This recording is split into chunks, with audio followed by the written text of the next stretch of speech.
Salam əziz şagirdlər, indi isə gəlin qanı ilə tarix yazan qəhrəmanlar Mübariz İbrahimov mövzusunda ev tapşırığını birlikdə həll etməyə çalışaq.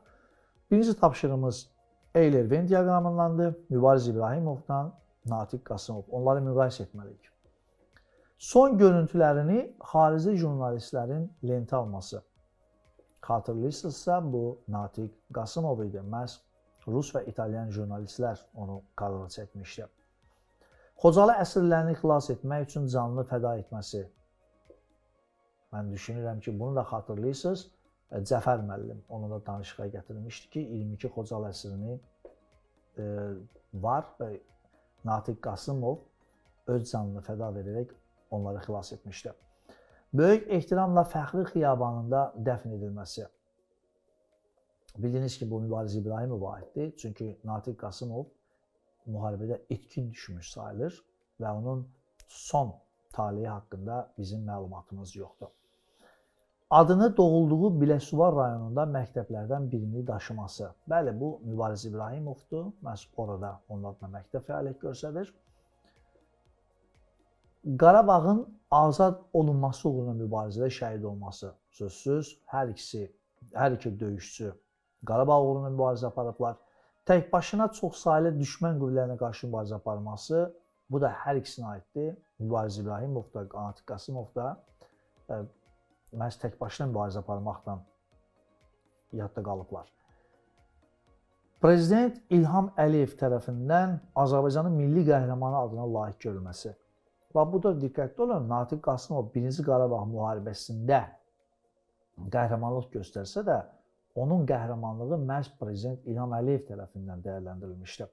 Bu, hər ikisinə aid bir informasiyadır. Ön cəbhədə müdafiə xəttini yarıb, düşmənin dərinliyinə kimi irəliləyib, onlara zərbə vurması bu isə Mübariz İbrahimovdur. Xatırlayırsınızsa, məhz o tək başına gecə ikən belə bir addım atmışdı.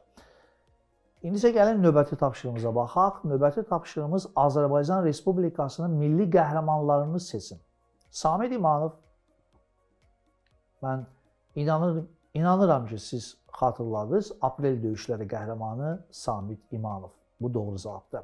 İsrafil Məmmədov, o isə Sovet İttifaqı qəhrəmanı adına layiq görülmüş ilk Azərbaycanlıdır. Sovet İttifaqı isə 2-ci Dünya müharibəsi dövründə olub, bu yanlış informasiyadır. Əziz Aslanov, məşhur generalımız 2 dəfə Sovet İttifaqı qəhrəmanına layiq görülən yeganə Azərbaycanlı. O da 2-ci Dünya müharibəsi qəhrəmanıdır. O, Azərbaycan Respublikası milli qəhrəmanı deyil. Pəncəli Teymurov, bir çox medallara, ordenlərə təltif olunan Pəncəli Teymurov milli qəhrəman deyil, amma digər medalların sahibidir. Aprel döyüşlərin qəhrəmanı Qoca Qurd ləqəbli, xatırlayırsınızlar. Natiq Qasımov, bəli, Natiq Qasımov elə yeni öyrəndiyimiz mövzudan da bilirsiniz, məhz o Prezident İlham Əliyev tərəfindən bu arada layiq görülmüşdür. Mübariz İbrahimov sözsüz milli qəhrəmanımız. Ələqa Şıxlinski, xatırlayırsınız, Ələqa Şıxlinski 1-ci Dünya müharibəsində iştirak edib. Yəni, o dövrdə isə belə bir ad olmayıb. Və Əlif Hacıyev Xocalı qəhrəmanlarından biri, yüzlərlə din sakinimizi ölümdən xilas edən. O da milli qəhrəman adına layiq görülmüşdür. Və indi isə gəlin 3-cü tapşırığımıza baxaq. Mübariz İbrahimovun doğulduğu rayondan cəbhəyə yollandığı istiqamət hansıdır? Belə bir maraqlı sual var. Və burada biz bir fikir verirsinizsə, istiqamətlər var. 6 dənə istiqamət, hər biri bir bölgədən göstərir. Məsəl üçün, bir Qazaxdır. Yəni, əgər xəritəni diqqətlə baxın və ümumiyyətlə çalışın xəritədəki bu rayonlarımızın yerlərini yadda saxlamağa çalışın. Boş vaxtlarda bununla bağlı da bir-birinizə oyun şəklində də oynayıb, bu hansı rayondur, oynaya bilərsiniz kontur xəritələr üzərində.